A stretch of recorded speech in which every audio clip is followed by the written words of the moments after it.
Slæmt tilfelli af röndum. Skrifað og myndskreytt eftir David Shannon. Kamilla Krem elskaði limabaunir. En hún borðaði þær aldrei.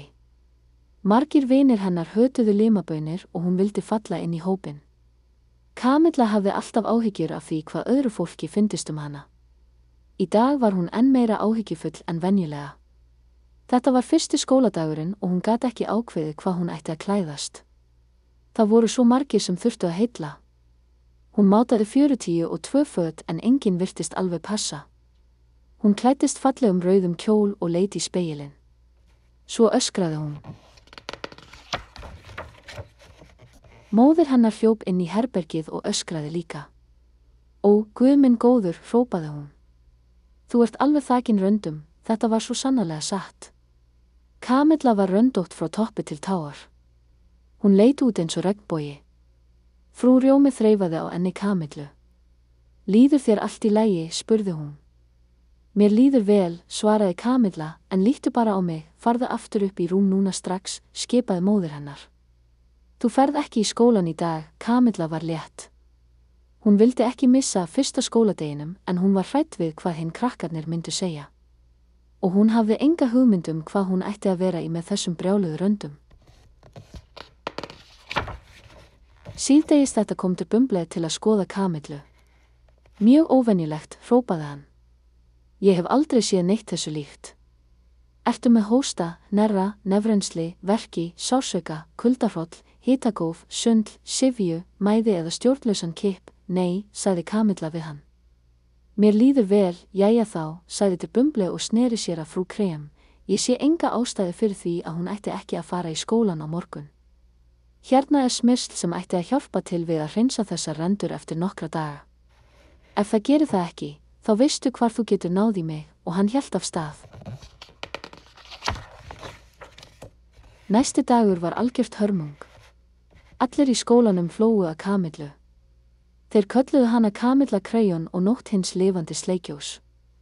Hún reyndi sitt besta til að láta eins og allt væri eðlilegt, en þegar bekkurinn sór hollustöðin urðu rendurnar hennar rauðar, hvítar og bláar og hún sprakk út í stjörnur. Hinum krökkunum fannst þetta frábært. Eitt öskraði, sjáum fjólubláa depla, jú, Kamilla varð alveg fjólublá depla. Einhver annar öskraði, skákborð og mynstur af ferningum huldi húð hennar. Fljótlega voru allir farnir að kalla fram mismunandi form og liti og fátæka Kamilla skipti hraðar en maður getur skipt stöð í sjónvarpi. Kvöldið hringdi skólastjórinn, Herra Harms. Fyrirgefðu, frú Krem, sagði hann. Ég verð að biðja þig að halda Kamillu heima úr skólanum. Hún er bara of mikil truflun og ég hef verið að fá símtöl frá hinum foreldrunum. Þau eru hrædd að þessar rendur geti verið smitandi, Kamilla var svo vandræðaleg. Hún gat ekki trúa því að fyrir 2 dögum hafi öllum líka við hana. Nú vildi enginn vera í sama herbergi og hún. Pabbi hennar reyndi að láta henni líða betur. Er eitthvað sem ég get fengið þér, elskan, spurði hann. Nei takk, andvarpaði Kamilla. Það sem hún vildi í raun var góður diskur af límabaunum, en hún hafði verið hlegin nógu mikið í 1 dag. Já, ég skil, muldraði til Bumble þegar Herra Krem hringdi daginn eftir. Ég held að ég ætti að sækja sérfræðingana. Við komum strax, klukkustund síðar kom til Bumble með 4 einstaklinga í löngum hvítum sloppum.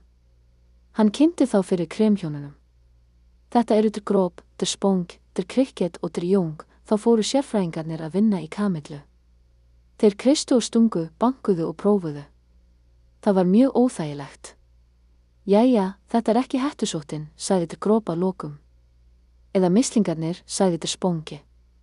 Alls ekki hlaupabóla, bætti til Cricket við. Eða sólbruni, sagði til Jung. Prófaðu þetta, sögðu sérfræðingarnir. Þeir réttu henni hvorum sig flösku fulla af mismunandi litum pillum. Taktu eina af hvorri fyrir svefn, sagði til Grob. Síðan gengu þeir út útidyrnar á eftir til Bumble. Kvöldið tók Kamilla lyfin sín. Þau voru hræðileg. Þegar hún vaknaði næsta morgun leið henni öðruvísi, en þegar hún klæddi sig pössuðu fötin ekki rétt. Hún leit í spegilinn og þar, starandi á hana, var risastór, marglit pilla með andlitið hennar á henni. Til Bumble þaut yfir leið og frú Krem kallaði.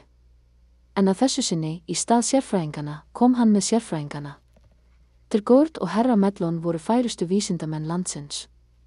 Aftur var Kamilla stungin og ýtt, skoðuð og hlustað á, sérfræðingarnir skrifuðu niður fullt af tölum.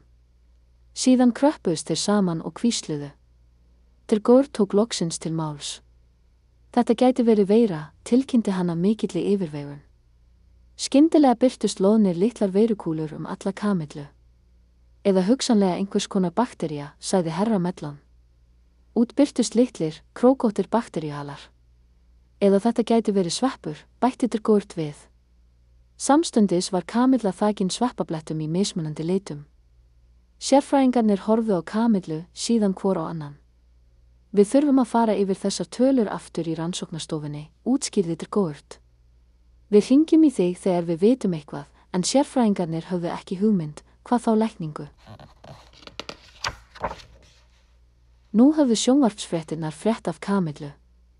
Fréttamenn frá öllum sjónvarpsstöðvum voru fyrir utan hús hennar að segja söguna af hinu undarlega máli ótrúlega barnið sem var að breytast. Fljótlega hafði gríðarlegur mannfjöldi safnast saman á grasflötinni fyrir framan húsið. Kremin voru yfirfull af alls kyns lækningum frá sálfræðingum, ofnæmislæknum, náttúrlæknum, næringafræðingum, spámennum, gömlum lækningamanni, gúrú og jafnvel dýralækni. Hver svokölluð lækning bætti aðeins við undarlegt útlit fátæku Kamillu þar til það var erfitt að þekkja hana. Hún spratt upp rætur og ber og kristalla og fjaðrir og langan loðinn hala. En ekkert virkaði. Það einn hélt kona sem kallaði sig umhverfismeðferðaræðla, því fram að hún gæti læknað Kamillu. Lokaðu augunum, sagði hún. Andaðu djúpt og verðu eitt með herberginu þínu. Ég vildi óska að þú hefðir ekki sagt þetta, stundi Kamilla. Hægt og rólega byrjaði hún að bráðna inn í veggi herbergisins. Rúmið hennar varð að munni hennar, nefið að kommóðu og 2 málverk voru augu hennar. Sálfræðingurinn öskraði og hljóp út úr húsinu. Hvað ætlum við að gera, hrópaði frú Rjómi. Þetta verður bara verra og verra, hún byrjaði að gráta. Á þeirri stundu heyrði herra Rjómi lágt bank á útidyrahurðina. Hann opnaði þær og þar stóð gömul kona, jafn þrútin og sæt og jarðarber. Afsakið, sagði hún glaðlega. En ég held að ég geti hjálpað. Hún fór inn í herbergi Kamillu og leit í kringum sig. Guð minn góður, sagði hún og hristi höfuðið. Það sem við höfum hérna slæmt tilfelli af röndóttum baunum. Ein það versta sem ég hef séð, hún dró ílát með litlum grænum baunum upp úr töskunni sinni. Hérna, sagði hún. Þessar gætu dugað, eru þetta töfrabaunir, spurði frú Rjómi. Ó, nei, svaraði góðhjartaða gamla konan. Það ekkert slíkt til. Þetta eru bara venjulegar limabaunir. Ég veðja að þér langar í nokkrar, það ekki, spurði hún Kamillu. Kamilla langaði meira í stóran, hrúgaðan disk af limabaunum en nokkuð annað, en hún var samt hrædd við að viðurkenna það. Æi, sagði hún. Engum líkar limabaunir, sérstaklega ekki mér, ó, kæri minn, sagði gamla konan dapurlega. Ég held að ég hafi haft rangt fyrir mér varðandi þig, hún setti baunirnar aftur í töskuna sína og hélt af stað í átt að dyrunum. Kamilla horfði á gömlu konuna ganga í burtu. Þessar baunir myndu smakkast svo vel. Og að vera hlegið að fyrir að borða þær var ekkert, miðað við það sem hún hafði verið að ganga í gegnum. Loksins gat hún ekki þola það. Bíddu, hrópaði hún. Sannleikurinn sá ég elska limabaunir virkilega, ég hélt það, sagði gamla konan brosandi. Hún tók handfylli af baunum og stakk þeim upp í munn Kamillu. Sagði Kamilla. Skyndilega fóru greinarnar, fjaðrirnar og krókóttu halarnir að hverfa. Þá hvirfilbyljðist allt herbergið. Þegar það stoppaði stóð Kamilla þar og allt var komið í eðlilegt horf. Ég læknað, hrópaði hún. Já, sagði gamla konan. Ég vissi að hinn sanna þú varst einhver staðar þarna inni, hún klappaði Kamillu á höfuðið. Síðan fór hún út og hvarf í mannfjöldan. Eftir á var Kamilla ekki alveg söm. Sum krakkarnir í skólanum sögðu að hún væri skrítin, en henni var alveg sama.